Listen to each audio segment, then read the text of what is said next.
Assalamualaikum warahmatullahi wabarakatuh. Nah, kita lanjut. Ini adalah video part yang ke-7.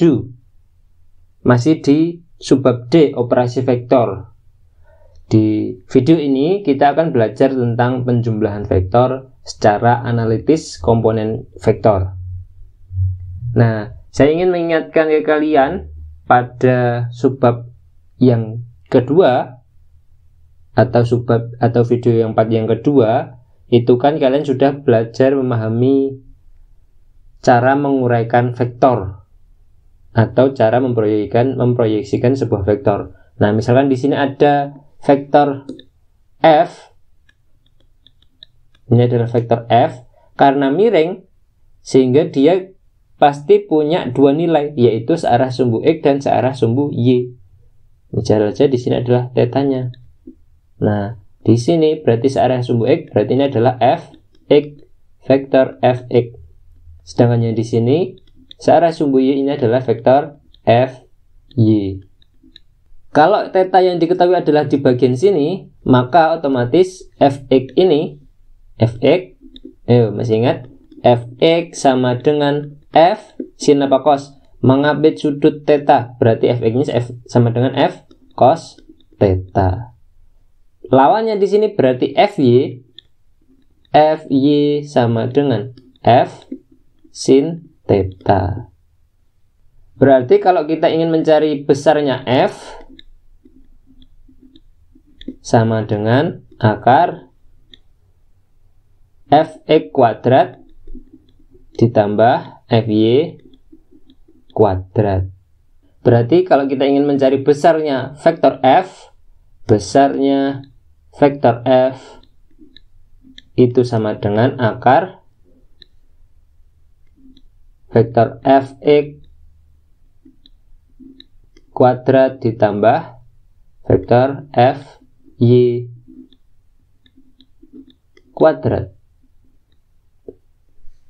Nah, ini kalau kita ingin mencari besarnya f. Jadi yang namanya vektor itu kalau miring, dia pasti punya dua komponen, yaitu searah sumbu x dan searah sumbu y. Nah, sekarang bagaimana jika dalam suatu sistem bekerja beberapa vektor seperti pada gambar ini? Ada vektor f1, vektor f2, dan vektor f3. Vektor f1 ini di sini misalnya diketahui alfa. Jadi di sini diketahui sudutnya sebesar alfa. Kemudian untuk yang vektor kedua diketahui sudutnya misalkan adalah beta. Ini adalah beta. Kemudian yang vektor ketiga misalkan di sini adalah gamma. Untuk menghitung resultan dari ketiga vektor ini, maka yang pertama harus diuraikan masing-masing komponen vektor searah sumbu x dan searah sumbu y. Nah, kalau kita uraikan masing-masing komponennya, berarti kira-kira kalau kita gambarkan seperti ini. Ini ada f1x, vektor f1x. Kemudian di sini ada vektor f1y. Di sini ada vektor f2x. Dan di sini ada vektor f2y. Kemudian vektor 3 otomatis di sini ada f3x. Kemudian di sini ada f3y. Sekarang kita geser biar kelihatan, kita geser di sini. Langkah pertama yaitu harus kita tentukan terlebih dahulu nilai masing-masing komponen vektor searah sumbu x dan y. Berarti f1x itu sama dengan f1. Lihat, ini sudutnya ada di sini. Berarti ini mengapit sudut. Berarti f cos alfa. Kemudian yang f1y itu sama dengan lawannya. Berarti f sin alfa. Kemudian f2x sama dengan, lihat f2x berarti mengapit sudut beta. Berarti di sini f2, ini f1 ya, f1, ini f2 cos beta, dan F2Y sama dengan F2 sin beta. Terus F3X juga begitu. F3X mengapit sudut gamma, berarti di sini adalah F3 cos gamma. F3Y sama dengan F3 sin gamma.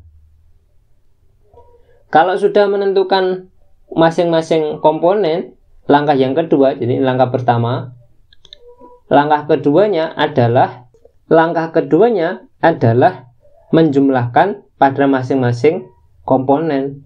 Jadi yang searah sumbu X dijumlahkan semuanya, begitu pula yang searah sumbu Y semuanya juga dijumlahkan. Berarti yang sekarang searah sumbu X dulu, sigma Fx, kita lihat sigma Fx yang ke kanan positif, yang kiri negatif. Nah, kanan positif ada F1X, berarti di sini ada F1X. Ada lagi nggak yang positif?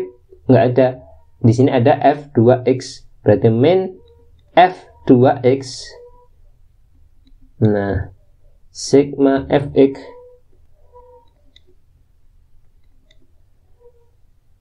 terus dikurangi lagi F3X, vektor F3X.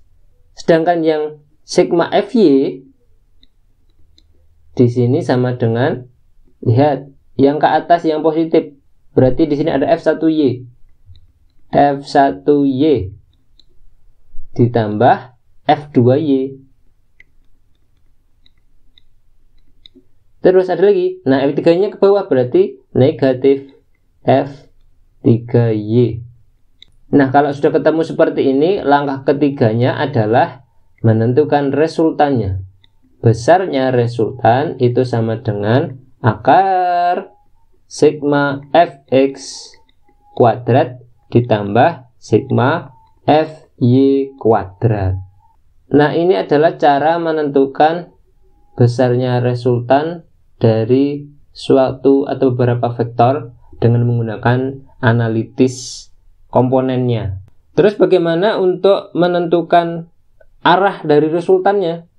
Jadi yang pertama ini tadi menentukan besarnya resultan. Jadi ada besarnya resultan. Nah, yang kedua menentukan arah resultan. Arah resultan.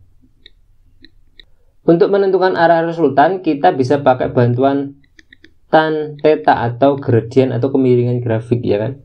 Tan theta itu sama dengan berarti sigma Fy dibagi dengan sigma Fx. Berarti kalau mau mencari tetanya itu sama dengan inverse tan dari sigma Fy per sigma Fx. Nah, ini adalah menentukan arah dari resultan. Nah, di sini ada contoh soal. Contoh soal. Ada 3 buah vektor seperti pada gambar. Nah, yang ditanyakan adalah berapa resultannya, besarnya resultan, dan arah resultannya. Yang ditanyakan yang pertama adalah resultannya, besarnya resultan. Yang kedua atau yang B adalah theta atau sudut atau arah dari resultan. Kalau kita uraikan pada masing-masing vektor, di sini kan ada, berarti di sini ada apa ini ya? F1x, terus di sini ada F1y. Terus di sini ada F2x. Di sini ada F2y. F3 hanya punya satuan nilai karena langsung searah sumbu y, berarti ini adalah sama saja dengan F3y. Nah, kita tentukan terlebih dahulu komponen vektor pada masing-masing sumbu, sehingga di sini ada F1x itu sama dengan F1 diapit sudut 60, berarti cos berarti cos 60 sama dengan F1 nya 10, cos 60 itu adalah setengah, berarti sama dengan 5 Newton F1X nya. Terus di situ juga ada F1Y sama dengan F1 lawannya tadi adalah berarti sin 60, berarti sama dengan 10 kali setengah akar 3, berarti sama dengan 5 akar 3 Newton. Kemudian yang F2X sama dengan, nah F2X karena sudut yang diketahui di sini berarti ini lawannya, berarti ini adalah F2X. F2X itu sama dengan F2 sin 30 derajat, berarti sama dengan F2 nya 8 sin 30 setengah, berarti sama dengan 4 Newton. F2Y nya sama dengan F2Y mengambil sudut 30, berarti F2 cos 30 sama dengan F2 8 cos 30 setengah akar 3, berarti sama dengan 4 akar 3 Newton. Kemudian kita tentukan resultan pada masing-masing komponen sumbu X dan Y. Berarti sigma Fx nya sama dengan, lihat ke kanan positif ke kiri negatif, berarti ada F1X. F1X dikurangi F2X sama dengan F1X nya 5, F2X nya 4, berarti sama dengan 1 Newton. Terus sigma Fy sekarang ke atas positif ada F1Y ditambah F2Y. Terus ada lagi, ini dikurangi F3, geser ke sini aja, dikurangi F3, berarti sama dengan F1Y 5 akar 3 ditambah F2Y 4 akar 3 dikurangi F3 15 akar 3, berarti sama dengan 5 tambah 4 9 akar 3 dikurangi 15 akar 3.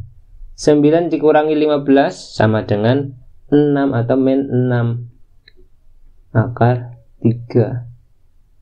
Itu adalah sigma Fy. Maka besarnya resultan itu sama dengan akar sigma Fy kuadrat dibagi tambah sigma Fy kuadrat.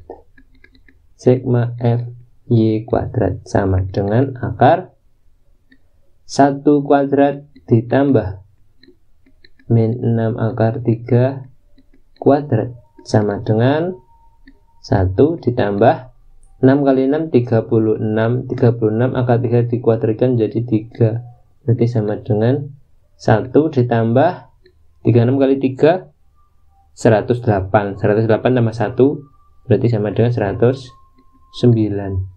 Nah ini sama aja dengan, kalau kita buat desimal, sama dengan 10,44 Newton.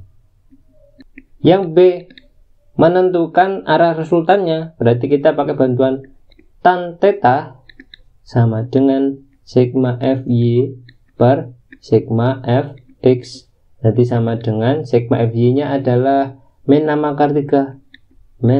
akar 3 dibagi sigma Fx nya adalah 1. Berarti theta sama dengan inverse tan dari min 6 akar 3. Nah untuk menghitung nilai inverse tan dari min 6 akar 3 kita pakai bantuan kalkulator karena ini bukan sudut istimewa. Inverse tan dari min 6 akar 3 itu adalah min 84,5. Oh berarti kan min, kalau sudut itu kan hitungannya dari X positif 0, 30, 60, 90, 180, 270 sampai 360. Berarti kalau min 84,5 berarti dia ke sini. 360 dikurangi 84,5. Nah, berarti tetanya itu sendiri sama dengan 360 dikurangi 84,5. Berarti sama dengan berapa? 275,5 derajat. Nah, itu dia. Demikian untuk penjumlahan vektor secara analitis komponen vektor. Nah, untuk materi selanjutnya silahkan diklik video part selanjutnya. Jika ada pertanyaan bisa tanyakan langsung melalui Japri WA atau di grup kelas. Sekian, terima kasih dan wassalamualaikum warahmatullahi wabarakatuh.